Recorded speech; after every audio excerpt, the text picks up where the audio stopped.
Pertama berkaitan baik Ya, Pak. eh, berkaitan dengan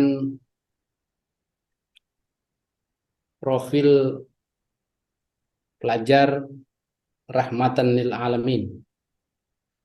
Ya, Bapak bisa jelaskan terkait dengan PPRA itu.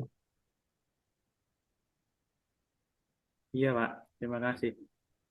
PPRA itu adalah program proyek penguatan pelajar rahmatan lil alamin yang diluncurkan dari Kementerian Agama mendampingi program P5-nya dari Kementerian Agama yang diantaranya itu adalah ada berapa? 9 elemen kalau tidak salah Pak yaitu. Yang diantaranya Ya, ada tadi ya ada berkeadaban, kemudian yang toleransi, tasamuh dan lain sebagainya itu Pak. Saya juga lupa secara detail Pak. Untuk apa itu tasamuh, Pak? tasamuh itu adalah eh, apa itu? Tasamuh itu kalau dalam moderasi beragama itu menghormati dan menghargai antar sama manusia. Jadi sikap menghargai dan menghormati antar sama itu. Di tasamuh itu kalau dalam moderasi beragama. Tasamuh itu bahasa Arab atau bahasa apa? Tasamuh itu bahasa Arab Pak. Bahasa Inggris. Dalam kalau bahasanya sudah jelas bahasa Arab itu. Oh iya, artinya apa? Itu Pak, Artinya saling adalah menghargai toleransi itu ya.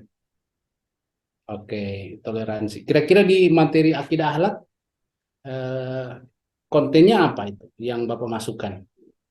Nilai profil pelajar rahmatan lil alamin. Pelajar Ramadan Alamin itu kalau yang saya pegang untuk model ajar ini yang berkeadaban yaitu tentang adab bertamu, gitu, Pak. Adab bertamu. Iya, Oke. Baik.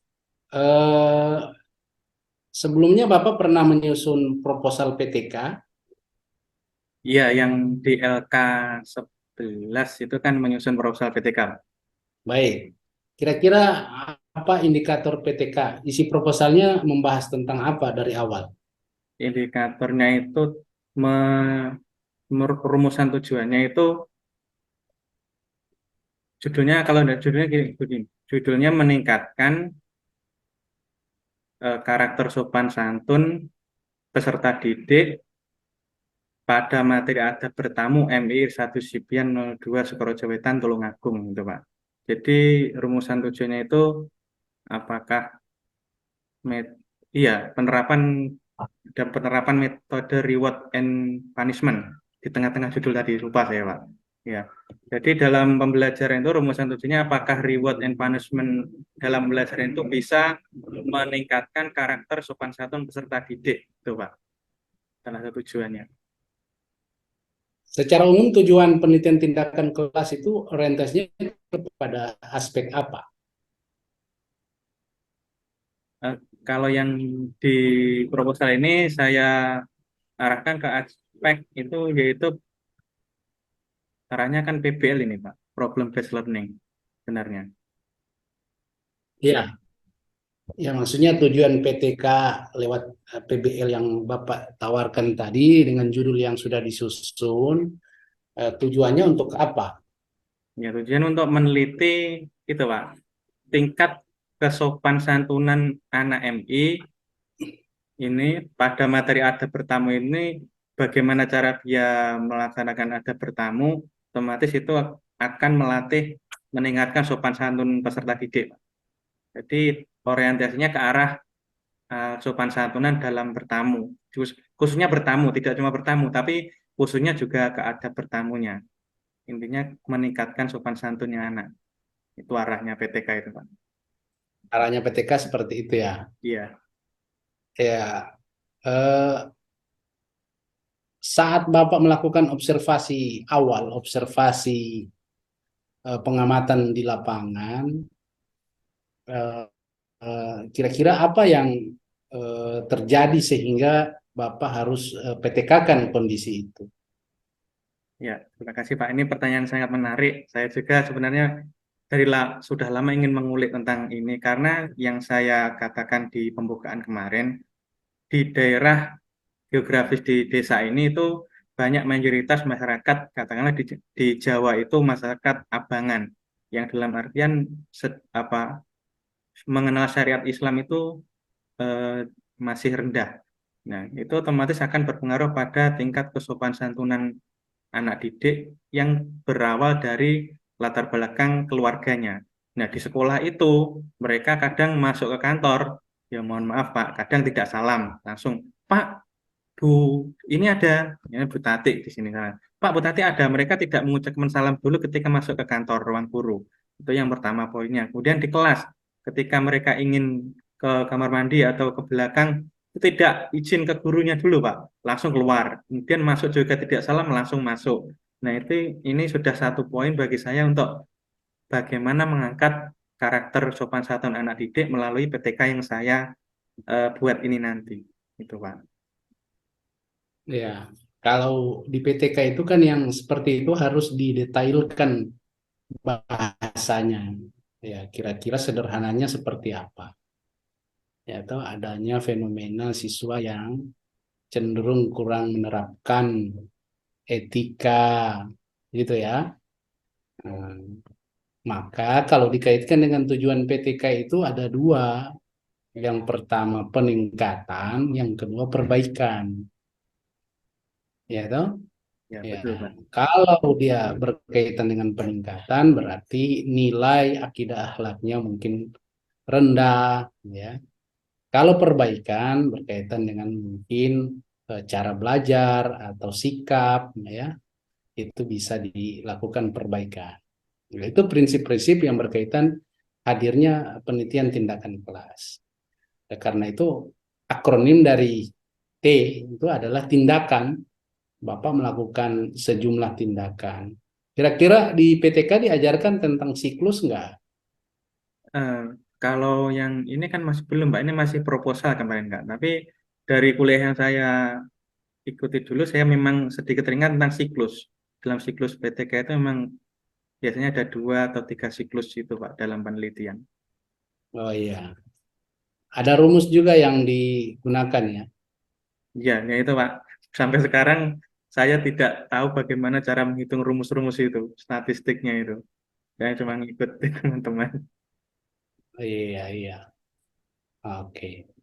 Saya kira itu hal-hal penting yang perlu juga dipelajari supaya setelah kegiatan ini Bapak dan Ibu tahu bagaimana melakukan peningkatan dan melakukan perbaikan melalui sebuah riset. Ya. Nah, baik. Selanjutnya, eh, Bapak bisa nggak menjelaskan tentang cara dan teknis menyusun modul proyek P5 dan PPRA? Kalau secara teknis, Pak, saya terus terang ya bukan tidak, belum begitu mengetahui secara detail bagaimana cara menyusunnya karena kemarin itu di LK 10 hanya bagaimana menyusun tema dan proyeknya. Jadi kemarin itu yang saya tahu ya seputar kita memilih tema, kemudian dari tema itu ada kolom-kolomnya, itu ada dimensi dan elemen dijabarkan di sub elemennya. Nah, di situ kita dalam satu tahun pelajaran, kita disuruh kalau di tingkat MI sesuai arahan dari kok dosennya, guru pembimbing guru pamong, itu dalam satu tahun pelajaran kita diperbolehkan memilih 2 tema, Pak. Nah, dari 2 tema itu tiap satu semester kita menghabiskan satu tema. Nah, kita bebas memilih tema yang kita tentukan sesuai dengan karakter di sekolah ataupun lingkungan madrasah kita. Misalnya di karakter yang pertama adalah berketuhanan yang Maha Esa. Kemudian di keduanya adalah berkebinekaan global, itu dimensinya. Oke, baik. Ya, bisa dijelaskan terkait dengan perbedaan antara PBL dan PJBL yang Bapak masukkan di PTK? Ya, Pak. Sepengetahuan saya, PBL itu adalah problem based learning, yaitu pembelajaran berbasis masalah, yaitu kita melemparkan suatu permasalahan kepada anak. Katakanlah di Hmm. dalam modul ajar itu saya menampilkan video pembelajaran. Di situ saya memberi, kalau yang saya ambil kan ada bertamu juga, Pak. Itu saya tampilkan bagaimana contoh anak yang bertamu secara sopan santun dan secara tidak sopan. Nah, di situ siswa saya suruh memecahkan permasalahan, menganalisis masalah itu, kenapa terjadi permasalahan seperti itu. Itu berbasis PBL kalau menurut saya, Pak, karena di situ ada suatu permasalahan yang harus dipecahkan oleh anak-anak bagaimana mengatasi permasalahan itu. Itu kalau di PBL. Jadi Hmm. berbasis pemecahan masalah. Kalau di PJBL, sesuai dengan pengertiannya, project based learning itu adalah suatu proyek. Jadi proyek yang harus dihasilkan peserta didik dalam suatu pembelajaran. Nah, ini misalnya dalam materi yang satunya di modul ajar saya, yang satunya adalah materi menghindari akhlak tercela, serakah, dan kikir melalui kisah korun. Nah, di situ proyeknya, PJBL-nya, berbasis proyeknya, saya suruh anak-anak itu untuk membuat suatu quote atau kata-kata ataupun poster yang berisi ajakan bagaimana cara untuk menghindari akhlak tercela, terutama serakah dan ikir. Misalnya, mari kita bersedekah. Kemudian ada gambar eh, suatu yayasan panti asuhan, di situ ada orang bersedekah kepada anak yatim piatu. Lah, salah satunya anak saya suruh menggambar seperti itu, kemudian ada kata-kata dalam poster tersebut, Pak. Kemudian kita tempel di kelas. Itu kalau PJBL seperti itu, Pak. Baik. Yang Bapak jelaskan tadi, kalau kita kaitkan dengan HOTS, ya, Higher Order Thinking Skill, ada HOTS pada materi ajar, ada HOTS pada instrumen asesmen. Kira-kira bisa dijelaskan nggak HOTS pada materi ajar dan HOTS pada instrumen asesmen? Iya, Pak. Nanti mohon dikoreksi kalau salah, ada kesalahan, Pak ya. Kalau HOT dalam materi ajar itu kita apa ya, menyuruh siswa untuk berpikir kritis seperti yang tadi saya sampaikan, berikan video, kemudian dalam video itu anak disuruh untuk berpikir kritis, bernalar kritis tentang suatu video tersebut. Misalnya ada bertamu tadi, nah anak saya suruh untuk memikirkan permasalahan apa, itu kan sudah termasuk HOT. Nah, itu high order thinking skill, kan skill untuk berpikir karena bernalar, memakai nalar mereka untuk mereka supaya kritis. Kemudian saya suruh untuk mempresentasikan hasil eh, pengamatan video tersebut di depan kelas. Nah, mereka mempresentasikan itu sudah termasuk HOT, Pak. Menyampaikan sesuatu dari video tersebut, dari hasil pemikiran mereka. Itu kalau dalam materi, Pak. Kemudian kalau Ya, dalam asesmen instrumen penilaian, Pak ya, HOT itu kan masuk di C4 sampai C6. Itu dalam soal ya, misalnya siswa bisa menganalisis suatu gambar, katakan gambar atau hmm, suatu apa ya, kalau menjelaskan C1 ya. HOT dalam instrumen itu kan masuk taksonomi Bloom itu, Pak ya, kalau tidak salah. Nah, itu C4, C6 sampai C6, yang C4-nya diantaranya itu, Pak, mengidentifikasi, menganalisis itu. Jadi siswa menganalisis suatu gambar, kemudian jabarkan gambar tersebut sesuai yang kalian ketahui. Itu, Pak, kalau dalam instrumen, Pak. baik. Eh, bisa dijelaskan tentang bagaimana prinsip-prinsip Merdeka Belajar dalam kurikulum terbaru? Prinsip Merdeka Belajar, Iya. Apa maksud Merdeka Belajar itu? Kita yang belum merdeka ini yaitu, Pak. atau materinya? Sampai Ya. sampai sekarang kalau ditanya masalah Merdeka Belajar itu kita tetap diberi acuan-acuan juga tidak terlalu bagaimana ya, tidak terlalu merdeka sepenuhnya, bukan bebas bebasnya gitu lah, masih ada batasan-batasan juga. Nah, kalau dalam prinsip Merdeka Belajar itu, dalam kurikulum itu, yang pertama itu prinsip-prinsipnya yang tentang kondisi peserta didik. Itu. Hmm. Prinsipnya adalah pembelajaran itu sesuai dengan kondisi peserta didik. Jadi peserta didiknya sekarang itu tipe-tipe bagaimana, itu kita Hmm. harus menyesuaikan dengan kondisinya. Walaupun dalam kurikulum yang sebelumnya itu memang tetap ada sebenarnya hal-hal seperti itu, kita menyesuaikan kondisi peserta didik, tapi mungkin di kurikulum Merdeka Belajar ini lebih ditekankan. Kemudian yang kedua adalah pembelajar sepanjang hayat, kalau tidak salah itu Pak ya. Belajar Ya. sepanjang hayat, prinsip yang keduanya. Itu pembelajaran itu dilaksanakan, itu membangun kapasitas untuk menjadi pembelajar sepanjang hayat. Jadi seumur hidup namanya manusia itu kan tetap untuk belajar seperti itu kira-kira. Nah, kemudian adalah holistik.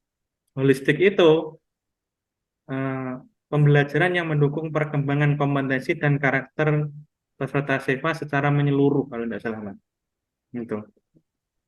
Jadi karakter siswa itu kan macam-macam, ada yang kognitif, kemudian afektif, psikomotorik, dan pokoknya pedagogik siswa itu kan berbeda-beda. Nah itu kita dalam prinsipnya harus holistik, menyeluruh, menyentuh semua eh, tipe-tipe peserta didik itu Pak.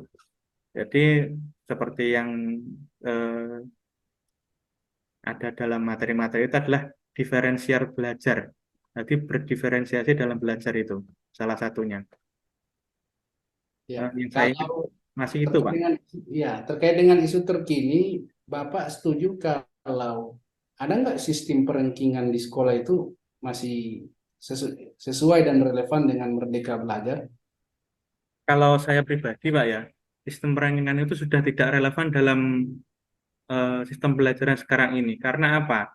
Karena ketika kita tetap memakai sistem rankingan, itu ada positif dan negatifnya, tapi saya kira lebih banyak ke arah yang negatifnya. Karena apa? Dalam satu kelas itu yang ranking satu, kalau kita apa ya, kita di list itu anaknya tetap itu saja. Nah, sedangkan anak yang belum punya kemampuan atau kemampuannya belum muncul ketika di madrasah ibtidaiyah, nanti bisa saja dia muncul di tingkat MTS dan tingkat jenjang selanjutnya. Nah, ketika di tingkat bawah itu kalau di ranking dia pasti bawah sendiri, sudah menjadi dia akan minder. Nah, ketika sudah keluar dari madrasah, dari MI lah katakanlah, dia sudah dicap sebagai anak bodoh. Itu kalau di ranking ya.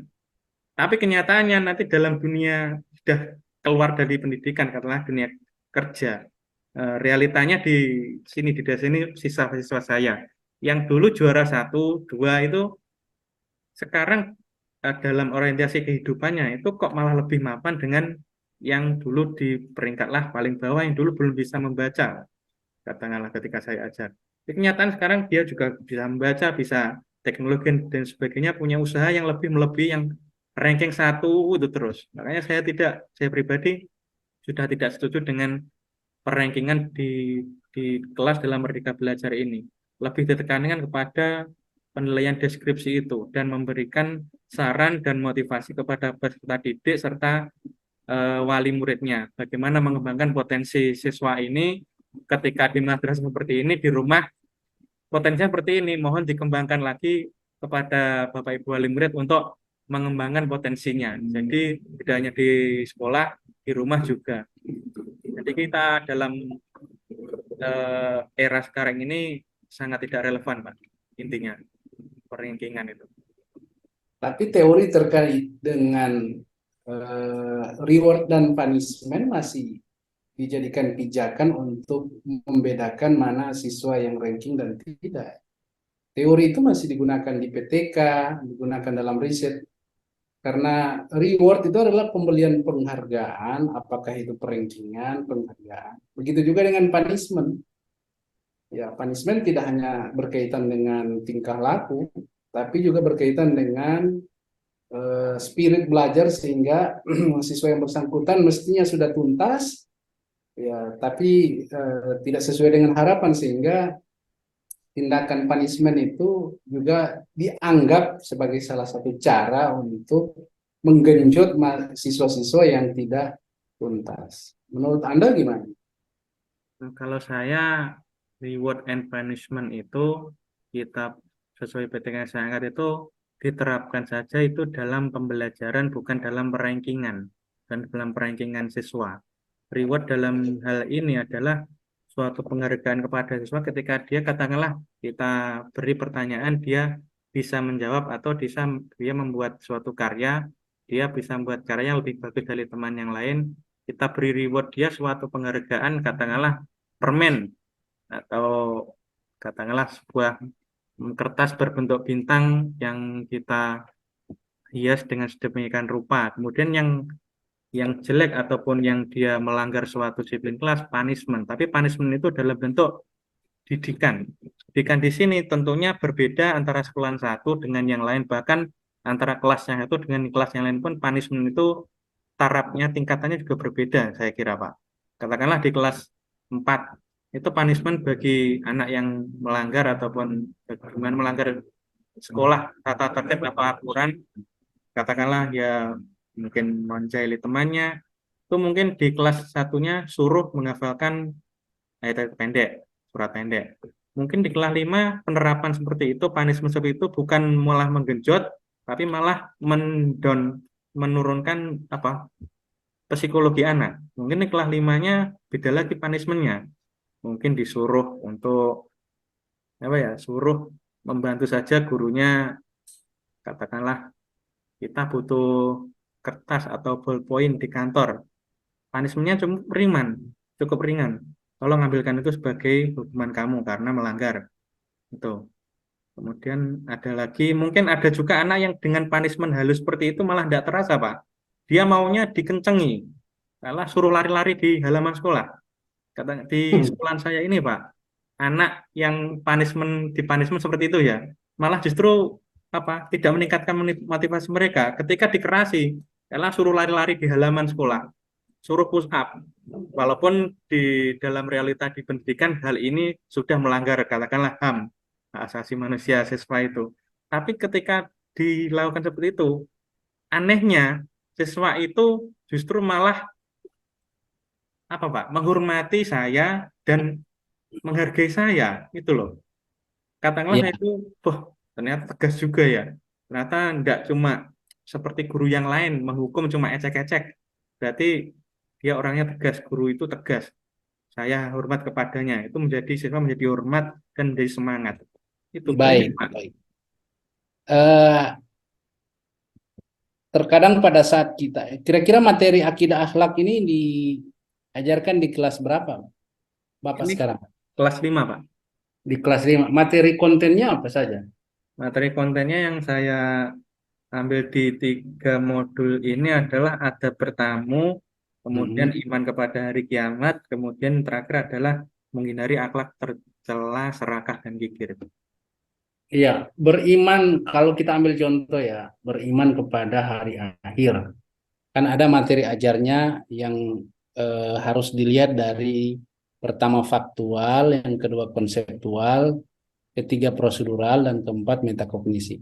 Kira-kira bisa dijabarkan nggak empat dimensi tadi berkaitan dengan tema beriman kepada hari akhir?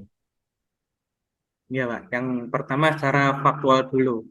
Secara faktual, iman kepada hari akhir itu bisa dilihat saya terapkan kepada siswa itu peristiwa, katakanlah orang meninggal. Itu yang paling mudah diamati oleh anak-anak. Keduanya adalah yang sering terjadi sekarang di wilayah ini adalah gempa bumi. Itu adalah contoh suatu kiamat sugro, kiamat kecil. Kemudian kemarin yang sempat heboh dari apa berita-berita tahun lalu peristiwa yang semuanya saya tahu adalah tentang COVID. Bagaimana orang meninggal bergelimpangan seperti seolah-olah dunia ini akan mau menjelang hari akhir atau kiamat itu Pak. Itu yang secara faktual. Jadi sangat mudah saya jelaskan kepada anak-anak hal-hal yang faktual. Hmm. Tuh. Kalau yang Konsepnya, secara konseptual itu tentu saja Pak dalam materi secara konseptual iman kepada hari akhir itu adalah mempercayai kepada adanya hari akhir atau hari kiamat. Setelah kehidupan ini, kita masuk ke alam barzah, Nah, di situ kita masuk ke alam akhirat atau hari akhir nanti. Di alam akhirat atau hari akhir ada berbagai macam peristiwa-peristiwa. Itu mulai yaumul misyan, yaumul ba'ats, atau kemudian yaumul hisab. Nah, itu secara konseptual seperti itu, Pak. Hmm. Ya, itu Proseduralnya gimana cara? secara Bu, prosedural itu prosedur, Pak ya. Berarti prosedural iman kepada hari kiamat. Secara prosedur berarti mengikuti itu, modul ajar, Pak. ya itu teorinya. Secara gamblang kalau siswa, gimana caranya orang mau beriman kepada yaumul akhir? Apa yang harus dilakukan gitu? Tahapan-tahapannya gitu. Oke, itu sebenarnya gimana, Pak? Ya, cuma mengenalkan siswa kepada bagaimana cara mempercayai hari akhir. Ya, sebenarnya siswa itu rata-rata memang sudah percaya akan adanya hari akhir, Pak. Di dalam Iya. apa materi, kemudian di dalam mereka kadang ada yang suka, bukan suka, ada yang ngaji diniyah di TPQ-TPQ, sudah dijelaskan oleh ustadz-ustadz mereka, kemudian diperkuat di madrasah dengan materi ini, mereka sudah sangat percaya dengan adanya hari akhir. Itu, Pak. Hmm. Iya, jadi harus didetailkan proseduralnya berkaitan dengan bagaimana hari akhir. Walal akhiratu khairu wa abqa. Ya, kehidupan akhir yang kekal. Ya, bisa proseduralnya, bisa Bapak Ibu dekatkan dengan bahwa segala apa yang tidak kekal di dunia ini ada yang lebih kekal. Nah, hal-hal yang terkait dengan prosedural keberimanan itu, ya Bapak membuat indikator bahwa seorang dinyatakan sebagai seorang Muslim beriman pada hari akhir, indikatornya apa gitu. Ya, indikatornya adalah sesuatu mempercayai yang gaib yang akan datang gitu kan. Ya, termasuk Tuhan dan hari akhir itu ada sesuatu yang belum bisa dinampakkan secara zohir.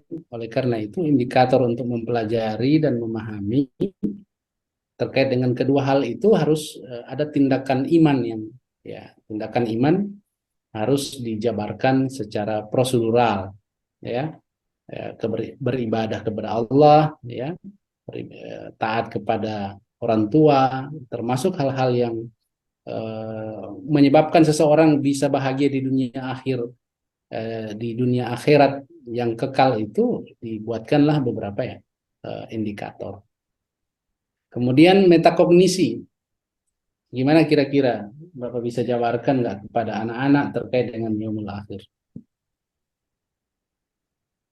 Metakognisi itu sama dengan metakognitif, Pak.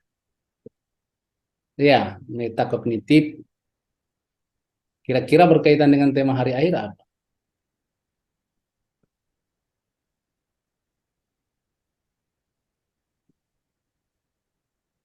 Ya, Ya, metakognisi itu kan berkaitan dengan masalah pemecahan pemecahan itu. masalah terhadap apa yang ada sekarang. Ya, berarti kan eh, sejenis bagaimana siswa mengidentifikasi permasalahan sekarang ini, mengapa orang-orang katakanlah tidak takut kepada hari akhir atau memecahkan masalah, Oke.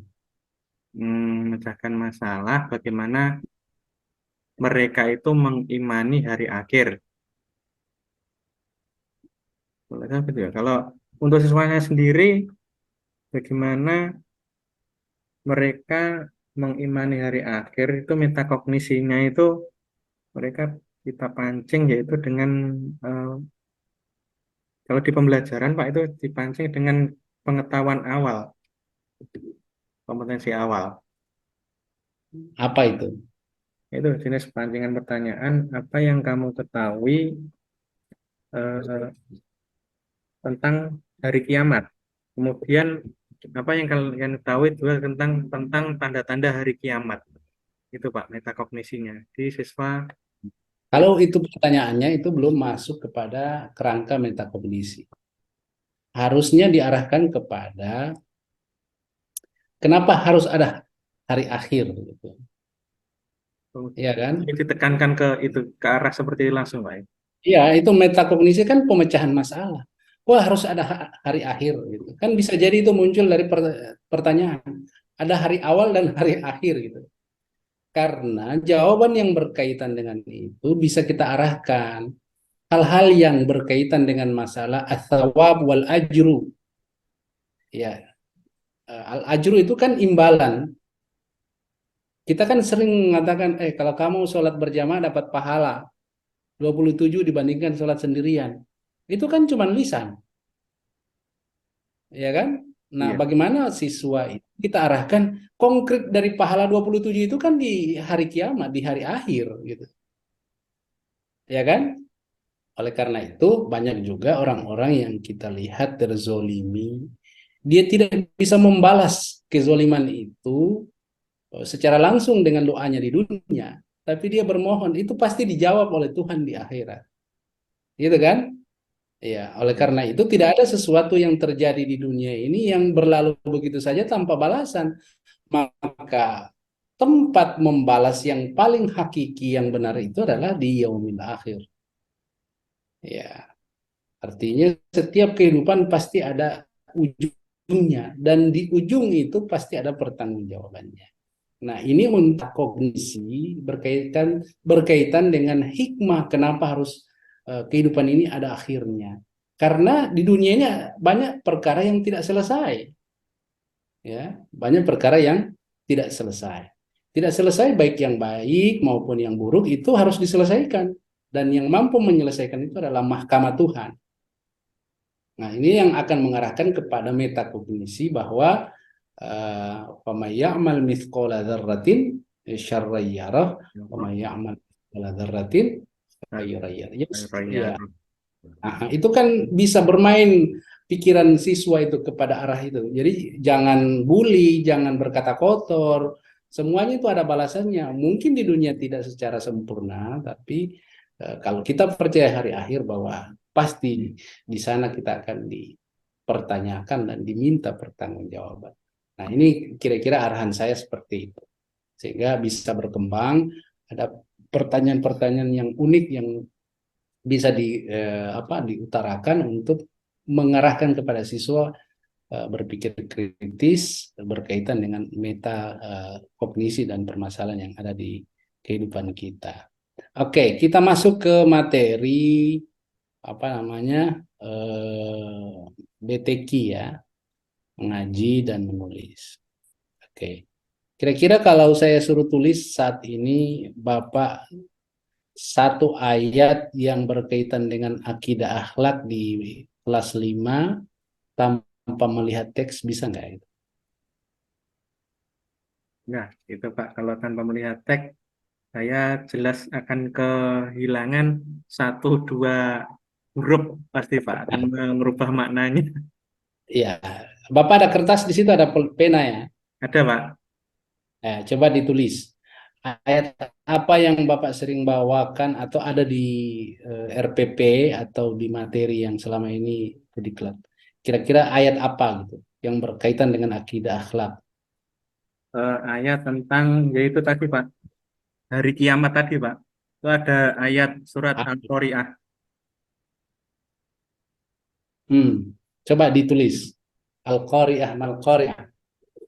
Silakan Pak. 2 menit. Setelah itu Bapak WA ke saya hasilnya, kemudian diperlihatkan. Ya, ya. Diupayakan original dulu tanpa melihat ayat Al-Quran.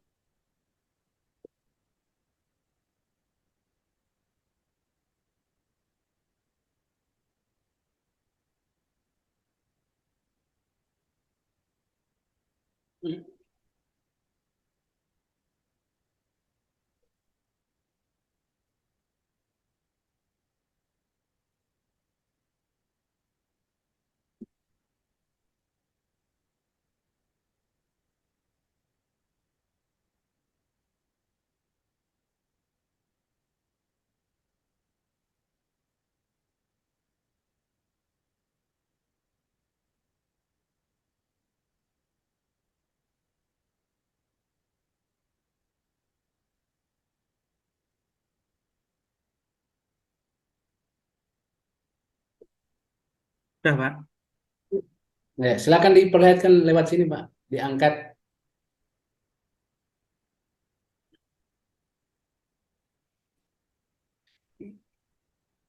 Iya, betul, Pak.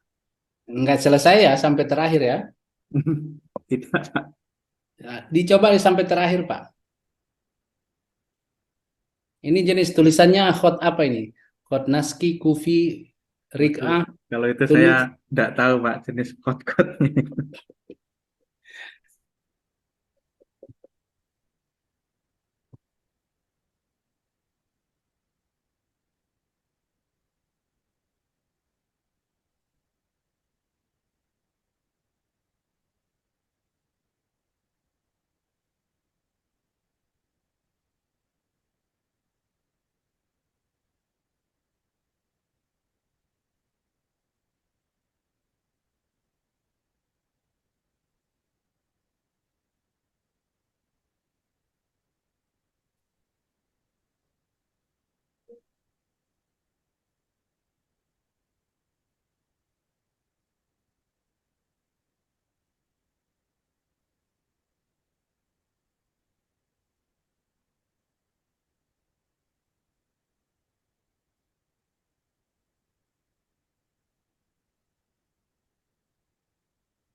Bismillahirrahmanirrahim.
Cukup, Pak?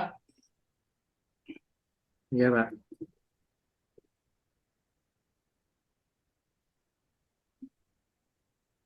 Ya,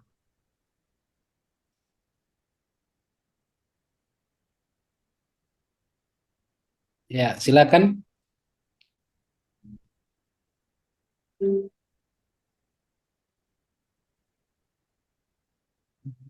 Sudah saya kirim di WA juga, Pak.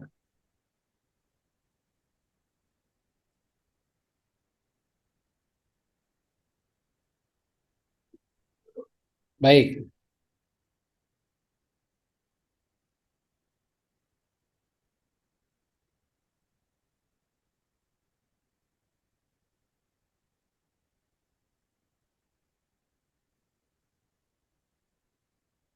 Ya, ini sudah sebagian besar sudah benar, namun jenis tulisannya masih berbentuk eh, kawaduri. Apa itu, Pak? Eh, Ya, Nggak paham masalah ya, wadah ya, seperti itu. ya. Ah, ah. Jenis tulisannya tidak berpola. Kalau pola yang dipelajari dalam Qawaidul Imla itu ada yang naski, tulisannya seperti model model naskah Al-Qur'an. Kemudian ada thuluthi yang banyak variasinya, ada balok, kufi, ada rik'ah, tulisan cepat, ada diwani, tulisan yang melekuk-lekuk ya. Oke, saya tayangkan dulu ini. Silakan Bapak baca. Bisa nggak dibaca ini? Sampai ayat 8. Sampai ayat 8, Pak. Bisa Hmm. diperbesar lagi, Pak. Oh ya,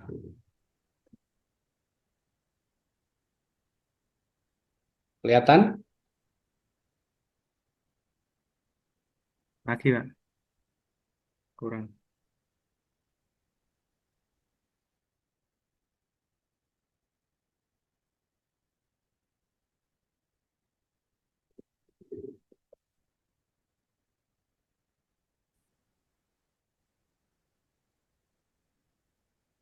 Dari ayat 1 sampai ayat 8.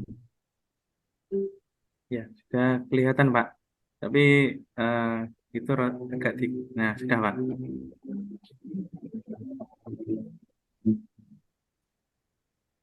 Sampai 8. Terlalu besar, Pak.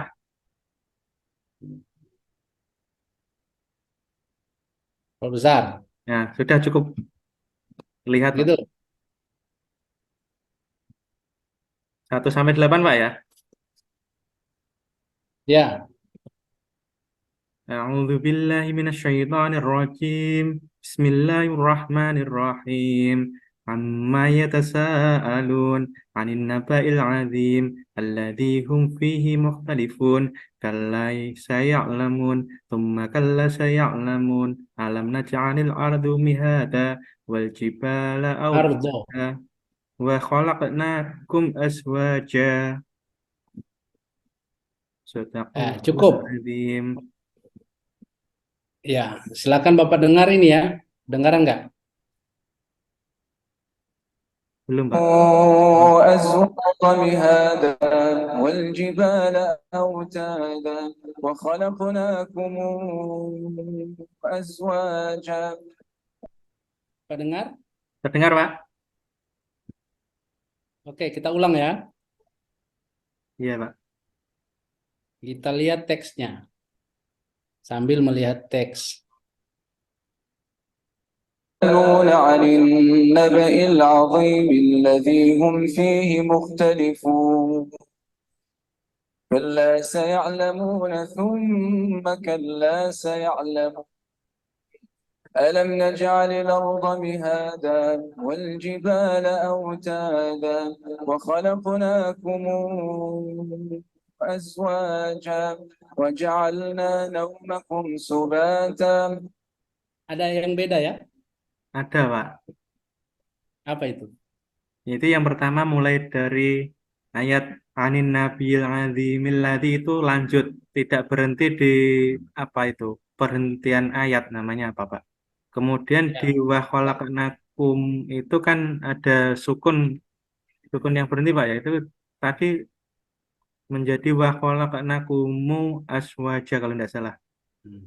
Jika siswa bertanya tentang bacaan yang beda tadi, dan ini ada di YouTube, kira-kira jawaban Bapak apa? Wah, apa Pak ya? Tapi masalah tajwid saya juga Ya, ternyata ada.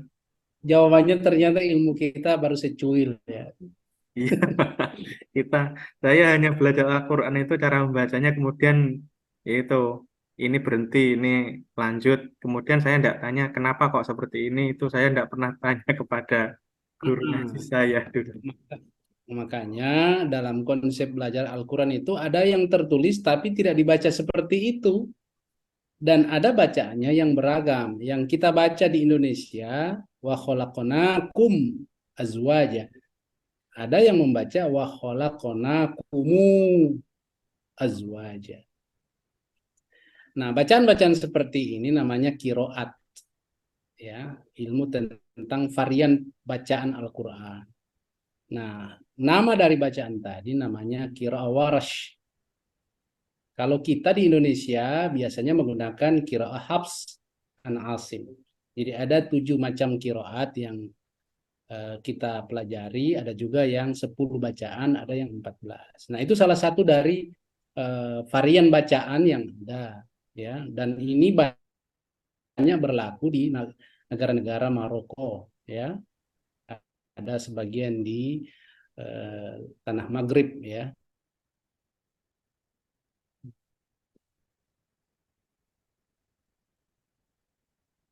Sudan dan lain sebagainya.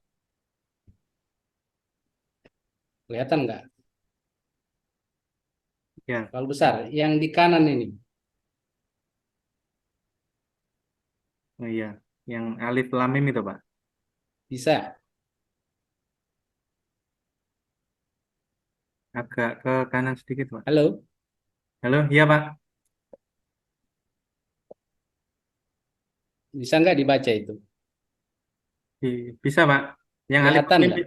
alif lam mim Pak ya, kelihatan. Lihat. Ya, coba dibaca Pak.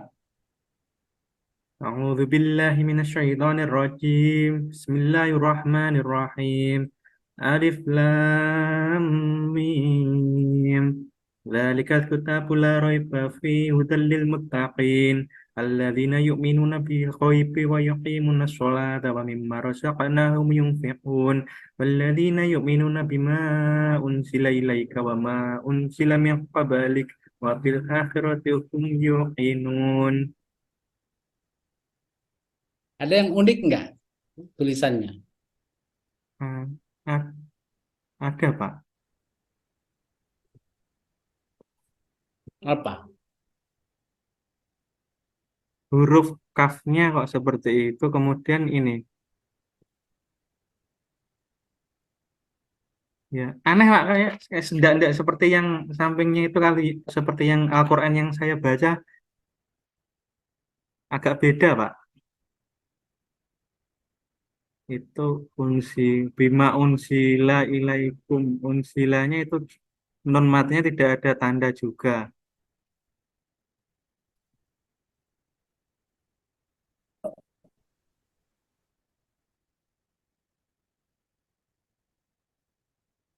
Banyak Pak. Kemudian alladzina yu'min, ya itu huruf nunnya tidak ada titiknya Pak.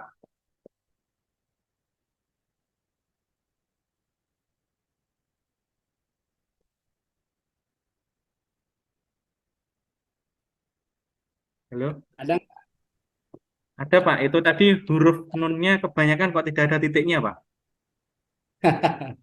Kenapa itu? Kalau ada siswa bertanya, kenapa? Lah, itu bentuk bentuk huruf huruf model apa saya juga tidak tahu Pak itu. Jadi kalau kita lihat ini, coba lihat ya, la roiba Tidak fihi. tidak kelihatan Pak, tidak tampak. Masa Iya, terhalang ya? tidak tampil. Oh, tadi mati. Ada nggak? Ya, sudah tampil, Pak. Ada ya? Iya, Ya, pertama la roiba fihi. Itu yang di Indonesia kan titiknya di atas ya. Laroy. Ya. Iya, Pak. Iya, huruf apa titiknya fa itu di atas, ini di bawah juga. Tapi saya membacanya juga langsung setengah menghafal. Huruf fa. Huruf fa itu kan titiknya di atas. Iya, ini di bawah. Ya. Ini huruf apa, Pak? Kok? Ya, nanti kalau ada siswa yang tanya ini, jangan sampai guru yang lulus PPG, ya, lulus PPG dianggap ini Al-Qur'annya sesat, Al-Qur'annya salah gitu. Iya. Itu juga tidak sama. Ada yang fa-nya di atas, ada yang di bawah juga. Seperti Hmm, bercampur. Nah, itu kan juga kalau tidak paham, benar-benar tidak paham, ini bisa dianggap sesat, Pak. iya. Jadi jangan sampai sampaian Pak Farida ini menyampaikan bahwa Al-Qur'annya yang salah gitu. Padahal jawabannya kitanya yang belum pernah membaca Al-Qur'an yang versi seperti ini. Iya. Itu qafnya juga Hmm. tidak titik dua, Pak. Wa yuqimuna sholata itu Iya, Wayu itu menjadi kalau wayufim. dibaca wayufimuna seakan-akan fa. Jadi ada konsep kalau fa itu titik satunya di bawah. Kita di Indonesia Timur, Asia Tenggara, titik satunya di atas. Kalau huruf qaf, titik satunya di atas. Ya, kalau di Indonesia Timur, Indonesia, Asia Tenggara, qafnya titik duanya di atas. Oke? Ya. Kemudian huruf waw, waw yang ada hamzah itu biasanya tidak ditaruh hamzah, tapi cukup dengan huruf waw. Alladzina yuminuna. Jadi tidak ditekan dengan yu'minuna. Kemudian nunnya itu hilang, hilang titiknya. Ya, alladzina alladzina tidak ada titiknya. Nah, coba lihat di ayat ketiga, hum yufinun. Seakan-akan dibaca hum yufinun. Iya. Iya, Nunnya Pak. tidak ada titik, qafnya satu titik. Nah, di kata min qablika ini dibaca tertulis seakan-akan Min mim fadlika. fadlika. Nah, ini kan kalau orang tidak tahu varian Al-Qur'an ada yang versi begini dianggap ini sesat. Kitanya yang belum banyak mempelajari tentang tulisan dengan bacaan qiraah warsh. Ya, dan Al-Qur'an ini beredar di Maroko, Sudan dan sebagian Afrika. Ya, di kita banyak yang belum menggunakan ini. Ini biasanya digunakan pada saat MTQ, Musabaqah Tilawatil Quran, cabang Qiraah Sab'ah. Ya, nah ini diperlombakan. Oleh karena itu, ini sebagai informasi bahwa ternyata kita saja yang sudah mau jadi guru tersertifikasi Al-Quran aja yang menjadi pondasi materi akidah akhlak belum banyak kita pelajari, belum sempat kita baca. Ya, itu artinya kita belum apa-apanya. Ya, masih tidak Oleh ada karena itu, apa-apanya berarti. saran saya saran saya kepada teman-teman, termasuk Faridah, jangan pernah berhenti terus menambah pengetahuan. Ada kaidah usul yang mengatakan fataharraku fa innal harakah barakah. Fataharraku fa innal harakah barakah. Bergeraklah karena di setiap gerakan ada keberkahan. Ya, ini kan bisa muncul sebuah pertanyaan. Kenapa eh, air laut itu termasuk air yang suci dan mensucikan?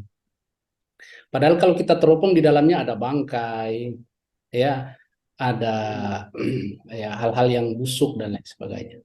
Karena para ulama fikih mengatakan bahwa selama air itu bergerak, dia terjadi sirkulasi.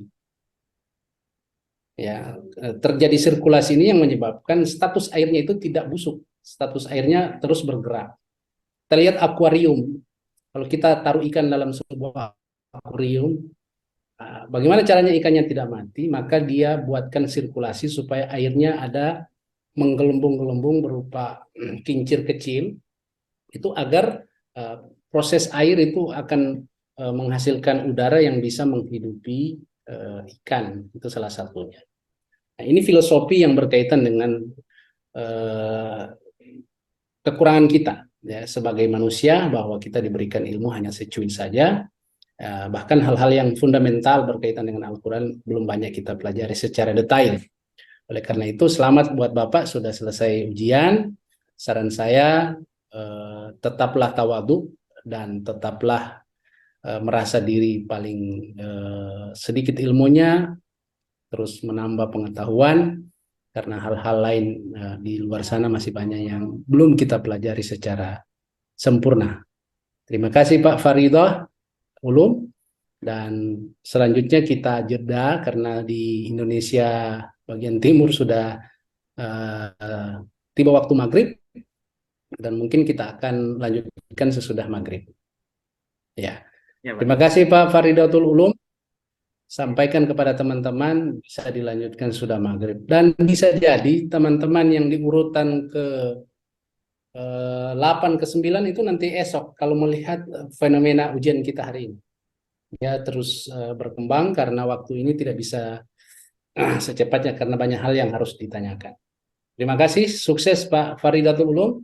Iya, Ya, Pak. syukron. Terima Assalamualaikum kasih, Pak, atas warahmatullahi tambahan wabarakatuh. ilmunya, Pak. Saya masih sangat minim sekali. Terima kasih. Baik, baik. Ya, sama-sama belajar Pak. Ya, kita stop aja dulu ya Pak ya, atau biarkan begini aja Zoom-nya supaya tidak inilah Bisa setting. di stop dulu untuk